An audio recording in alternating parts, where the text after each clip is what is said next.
టాలీవుడ్ హాస్య నటుడు మీమ్స్ బ్రహ్మ హాస్య బ్రహ్మ బ్రహ్మానందం గురించి ప్రత్యేక పరిచయం అక్కర్లేదు.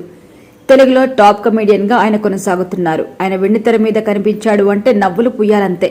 ఇప్పటి వరకు ఆయన 1200కు పైగా సినిమాలు నటించారు. తన హాస్యంతో ప్రేక్షకుల్ని అలరించారు. అన్ని సినిమాలు నటించి Guinness book of world records లో చోటు సంపాదించారు. ఇక ప్రజెంట్ బ్రహ్మ ఆనందం సినిమాతో ప్రేక్షకుల ముందుకొచ్చారు. ఈ నేపథ్యంలో తన తాజా సినిమా ప్రమోషన్స్ చేసేందుకు బ్రహ్మానందం ఇటీవల ఇంటర్వ్యూలు ఇస్తూ తన సరదాగా కామెంట్స్ తో అలరిస్తున్నారు. ఈ రోజు వ్యాలంటైన్స్ డే సందర్భంగా బ్రహ్మానందం సినిమా ప్రేక్షకులని ఆకట్టుకుంటుంది. అయితే తాజాగా బ్రహ్మానందం ఒక ఇంటర్వ్యూలో చేసిన కామెంట్స్ వైరల్ అవుతున్నాయి. ముఖ్యంగా ఆయన రాజకీయ నాయకుల గురించి చేసిన కామెంట్స్ వైరల్ అవుతున్నాయి. తాను చేస్తున్న సినిమాని ప్రమోట్ చేసుకుంటూ తన అనుభవాలను కలిపి పలు సూచనలు ఇస్తూ విలువైన విషయాలు చెప్పుకొస్తున్నారు.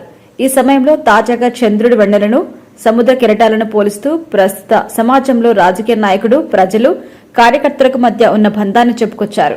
ఇందులో భాగంగా ఆయన మాట్లాడుతూ చంద్రుడు తన వెన్నెల ఉపన్యాసాలతో సముద్ర తరంగాలను రెచ్చగొడతాడు. పౌర్ణమి వచ్చిందంటే సముద్రం ఉప్పొంగిపోతుంది అనుకుంటాం కదా, కానీ తను మాత్రం తారన్ని తన చుట్టూ పెట్టుకుని ఆనందంగా ఉంటాడు.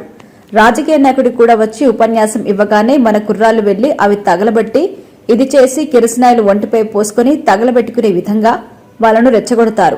తాను మాత్రం తన పొజిషన్ చుట్టూ ఉన్న మంత్రుల పొజిషన్తో సంతోషంగా ఉంటాడు అని అన్నారు. ఇప్పుడు ఈ కామెంట్స్ వైరల్ అవుతున్నాయి.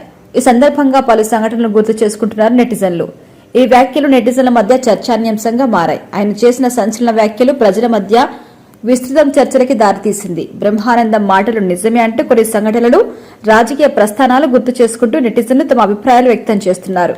ఇది కూడా ప్రజల్లో విరోధాన్ని పెంచుతున్న క్రమంలో ఈ ఇంటర్వ్యూ కామెంట్స్ వైరల్ గా మారినప్పటికీ ఆయన తనదైన శైలిలో బ్రహ్మానందం సినిమాని మరింత ప్రచారం చేసుకుంటున్నారు.